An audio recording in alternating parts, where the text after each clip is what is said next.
Studio 4 news కి స్వాగతం. మహిళలకు అన్నింటా మానవ హక్కులు కల్పించిన ఏకైక ప్రభుత్వం తెలుగుదేశం పార్టీయేనని మాజీ మంత్రి డాక్టర్ పొంగూరు నారాయణ అన్నారు. అంతర్జాతీయ మహిళా దినోత్సవాన్ని పురస్కరించుకొని టీడీపీ పార్లమెంటరీ జిల్లా అధ్యక్షులు అబ్దుల్ అజీజ్ తో పాటు మహిళా నేతలతో కలిసి నెల్లూరు టీడీపీ జిల్లా కార్యాలయంలో ఘనంగా వేడుకలు నిర్వహించారు. మహిళా నేతలతో కలిసి వారు కేక్ కట్ చేసి అందరికీ పంచిపెట్టారు. మహిళా దినోత్సవ వేడుకల్లో పాల్గొన్న మాజీ మంత్రి డాక్టర్ నారాయణను వారు ఘనంగా సత్కరించారు. ఈ సందర్భంగా మాజీ మంత్రి డాక్టర్ పొంగూరు నారాయణ మాట్లాడుతూ అంతర్జాతీయ మహిళా దినోత్సవం సందర్భంగా మహిళలందరికీ శుభాకాంక్షలు తెలియజేశారు. గతంలో పరిశ్రమలో పనిచేస్తూ మహిళలకు అనేక ఇబ్బందులు పడేవారన్నారు. టైమింగ్, సెక్యూరిటీ వసతులు లేక అవస్థలు పడ్డారని తెలిపారు. అయితే సమస్యలన్నింటిపై 1910లో మహిళలంతా ఏకమై చేసిన ఉద్యమ ఫలితంగానే నేడు అంతర్జాతీయ మహిళా దినోత్సవం జరుపుకుంటున్నామని విచారించారు. మొదట ఆదివారం జరుపుకునేవారని, అయితే అలా కాకుండా అంతర్జాతీయంగా ఒకే రోజు నిర్వహించాలని మార్చి 8వ తేదీన నిర్ణయించారని చెప్పారు. ఆంధ్రప్రదేశ్ ఎన్టీ రామారావు, నారా చంద్రబాబు నాయుడు మహిళలకే ఎదిగి ప్రాధాన్యత ఇచ్చారన్నారు.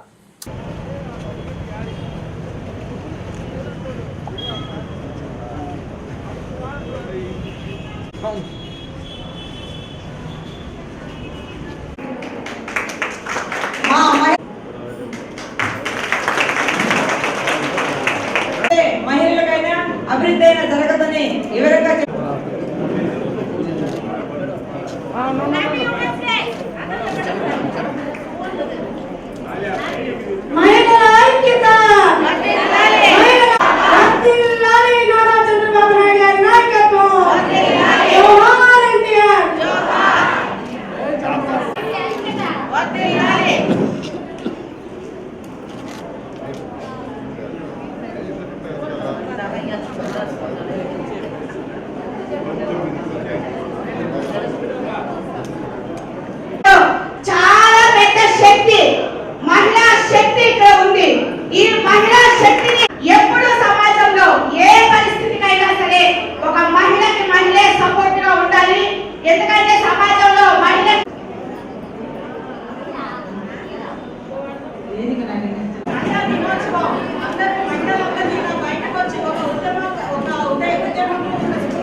ఉద్యమ భావాజాలే తప్ప కొంచెం రాజకీయ అవగాహన అనేది కూడా నాకు చాలా తక్కువ.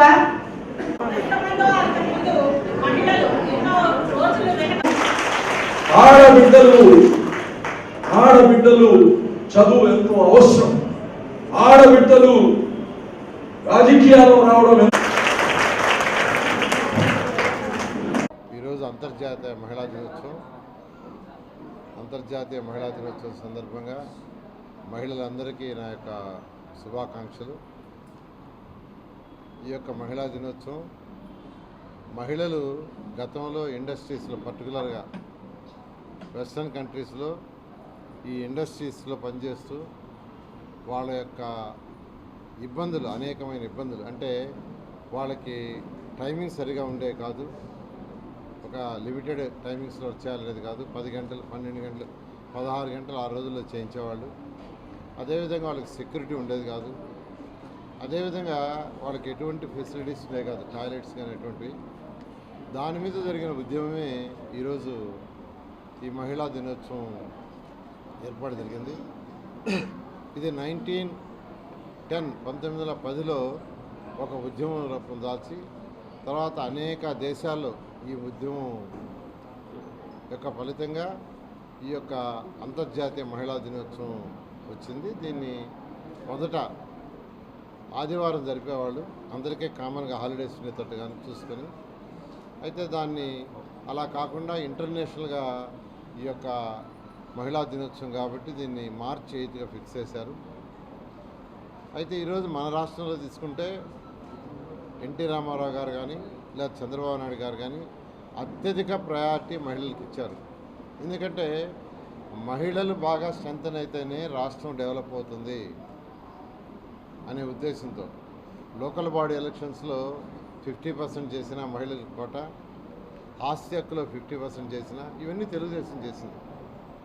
ఎందుకంటే వాళ్ళు కూడా చట్టసభల్లో వాళ్ళ వాయిస్ని గొంతెత్తి చెప్పి వాళ్ళ సమస్యల్ని చట్ట రూపంలో చట్టంగా చేస్తే మహిళలు డెవలప్ అవడానికి ఆస్కారం ఉంటుందనే ఉద్దేశంతో చట్టసభల్లో లోకల్ బాడీస్లో 50% ఇచ్చారు.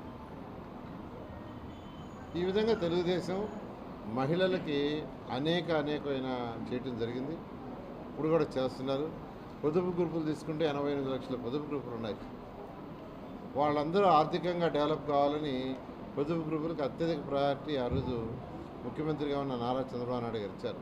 ఈ విధంగా అనేక కార్యక్రమాలు యాక్చువల్గా మహిళలకు చేయటం జరిగింది. ఖచ్చితంగా 2024 తెలుగుదేశం ప్రభుత్వం వస్తుంది.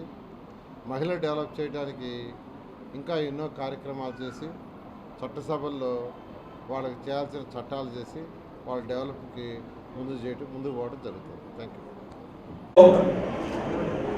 కీ సైంటిస్టులు ఎవరంటే మహిళలు, మన భారతీయులు. ఈరోజు మీ అందరూ ఒకటే అర్థం చేసుకోవాలి, మీరు ఎక్స్పర్ట్స్. మీకు ఏం నేర్పించారో దాంట్లో మీరు అందరికన్నా బాగా పని చేయగలుగుతారు. ఉదాహరణకి మీకు వంటలు నేర్పించారు చిన్నప్పటి నుంచి, వంటలు ఎక్సలెంట్గా చేస్తారు. బిడ్డల్ని పెంచడం నేర్పించారు, ఎక్సలెంట్గా మీ బిడ్డల్ని పెంచుతారు, మంచిగా చదివిస్తారు, వాళ్ళ ఆలన పాలన చూడగలుగుతారు, కుటుంబాన్ని నడపడం నేర్పిస్తారు. బ్రహ్మాండంగా భర్త పనులకు పోయినా, ఉద్యోగానికి పోయినా, వ్యాపారానికి పోయినా బిడ్డల్ని కాపాడుకొని ఆ కుటుంబాన్ని తీసుకెళ్లే పని ఎక్సలెంట్గా చేస్తారు. అయితే రోజులు మారిపోయాయి. ఆడబిడ్డలు కానీ సమానంగా చూడాల్సిన అవసరం వచ్చేసింది. ఆడబిడ్డలు కానీ చదువులు సమానంగా ఇవ్వాల్సిన అవసరం వచ్చింది. నాకు అడిగితే మీకు ఒక ఆడబిడ్డకి మగబిడ్డకి ఇద్దరికి చదివించే ఒకరికే శక్తి ఉందనుకోండి, నేను ఆడబిడ్డను చదివిమని చెప్తాను. ఎందుకంటే మన సమాజంలో కూలిలో ఏదో చేసుకొని బ్రతకగలుగుతాడు ఒక అబ్బాయి. ఆ ఆడబిడ్డ పరిస్థితి ఏంటి? మనం పెళ్లి చేయగానే మన పని అయిపోయింది అనుకుంటాం. ఆ భర్త మంచివాడు వస్తాడా, ఆ భర్త ఎటువంటి వాడు వస్తాడా, ఆ అమ్మాయి జీవితం మొత్తం మీరు ఆడబిడ్డగా చేసేసిన వాడిపైన ఆధారపడిపోయి ఉంటుంది. అనేక మంది ఆడబిడ్డలకి ఈ చంద్రన్న బీమా ద్వారా 5 లక్షల రూపాయలు నా చేతులతో ఇచ్చారు. వాళ్ళ వయసు 25, 23, 24 వయసు. ఒళ్ళో ఇంకో చిన్న ఆడబిడ్డ ఉంటుంది. చిన్న ఆడబిడ్డ భర్త యాక్సిడెంట్లో చనిపోతాడు. ఈరోజు చెప్పండి, ఆ ఆడబిడ్డ పరిస్థితి ఏంటి? ఆ ఆడబిడ్డ ఎలా బ్రతకాలి? ఆ ఆడబిడ్డ మన బిడ్డ అయితే ఏం చేయాలి? ఈ సమాజంలో మామూలుగానే బ్రతకడం కష్టం. భర్త పోయి తోడు లేని ఆడబిడ్డలు ఉన్నారంటే ఇంకా ఘోరం. అందుకోసం మంచి ప్రభుత్వం ఉంది, మంచి రాజు ఉన్నాడు, దానికి చంద్రన్న బీమా లాంటిది ఇచ్చాము. ఒక 5 లక్షల రూపాయలతో తన కాళ్ళ మీద ఈరోజు నిలబడగలుగుతుంది. ఇది బంధువులు లేదు, అమ్మా నాయన లేదు, అన్న తమ్ముళ్ళు లేదు. మాలాంటి రాజకీయ నాయకులు పోతే ఒక 10,000, 50,000 ఇస్తాం. తన జీవిత కాలం మేము కాపాడుతామా? కాపాడగలుగుతామా? సో ఎవరు కాపాడగలుగుతారు? తనకు తాను కాపాడుకోగలగాలి. ఎప్పుడు చదువుకోనుంటే, ఏదో ఒక వృత్తి నైపుణ్యం ఉంటే ఆ బిడ్డ తన కాళ్ళ మీద నిలబడి తనతో పాటు తన కుటుంబానికి ముందు తీసుకెళ్ళగలరు. కాబట్టి ఈ యొక్క సంవత్సరం ఈ ఇంటర్నేషనల్ విమెన్స్ డేకి థీమే ఇన్స్పైర్ చేయడం, అలాగనే ఇంక్లూజన్ చేయడం. ఇంక్లూజన్ అంటే కలుపుకొని తీసుకెళ్ళడం. వ్యాపారం చేస్తున్నాం, ఒక కొడుకు ఉన్నాడు, కూతురు ఉన్నాడు, అది సార్ కరెక్ట్ గా చేస్తున్నాడు. ఆ కూతురుకు ఒక బ్రాంచ్, ఈ కూతురుకు ఒక బ్రాంచ్, ఇంక్లూడ్ ఇది ఆడబిడ్డలు కానీ అన్ని చేయగలుగుతారు.